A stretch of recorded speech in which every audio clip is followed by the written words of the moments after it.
Ralph hides in the jungle and thinks miserably about the chaos that has overrun the island. He thinks about the deaths of Simon and Piggy and realizes that all vestiges of civilization have been stripped from the island. He stumbles across the Sow's head, the Lord of the Flies, now merely a gleaming white skull as white as the conch shell, he notes. Angry and disgusted, Ralph knocks the skull to the ground and takes the stake it was impaled on to use as a weapon against Jack. That night, Ralph sneaks down to the camp at the Castle Rock and finds Sam and Eric guarding the entrance. The twins give him food but refuse to join him. They tell him that Jack plans to send the entire tribe after him the next day. Ralph hides in the thicket and falls asleep. In the morning, he hears Jack talking and torturing one of the twins to find out where Ralph is hiding. Several boys try to break into the thicket by rolling a boulder, but the thicket is too dense. A group of boys tries to fight their way into the thicket, but Ralph fends them off. Then Ralph smells smoke and realizes that Jack has set the jungle on fire in order to smoke him out.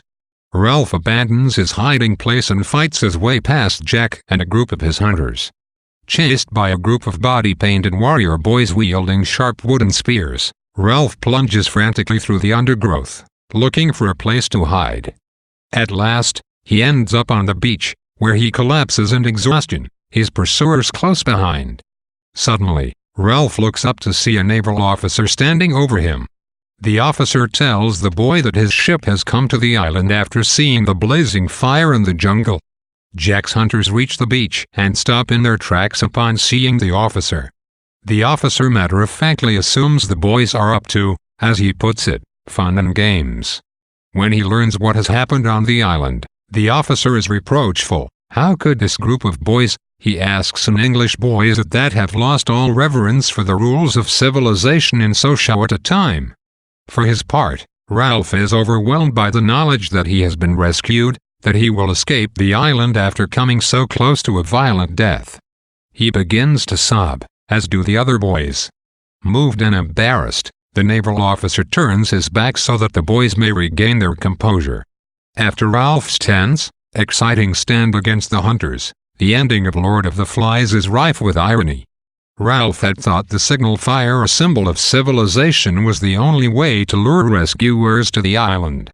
Ironically, although it is indeed a fire that lures a ship to the island, it is not an ordered, controlled signal fire, but rather the haphazard forest fire Jack's hunters set solely for the purpose of killing Ralph. As we have seen, Ralph has worked tirelessly to retain the structure of civilization and maximize the boys' chances of being rescued. Now, when all he can do is struggle to stay alive as long as possible, a deus ex machina, an improbable or unexpected device or character that suddenly appears to resolve a situation, appears, at the last possible moment, in the form of the naval officer who brings the boys back to the world of law, order, and society. Golding's use of irony in the last chapter blurs the boundary between civilization and savagery and implies that the two are more closely connected than the story has illustrated. Ultimately, the boys' appalling savagery brings about the rescue that their coordinated and purposeful efforts were unable to achieve. Much of the irony at the end of the novel stems from Golding's portrayal of the naval officer. Although the naval officer saves Ralph, the ending of Lord of the Flies still is not particularly happy, and the moment in which the officer encounters the boys is not one of untinted joy. The officer says that he's unable to understand how upstanding British lads could have acted with such poor form. Ironically, though, this civilized officer is himself part of an adult world in which violence and war go hand in hand with civilization and social order. He reacts to the savage children with disgust, yet this disgust is tinged with hypocrisy. Similarly, the children are so shocked by the officer's presence, and are now psychologically so far removed from his world, that they do not instantly celebrate his arrival. Rather, they stand before him baffled and bewildered.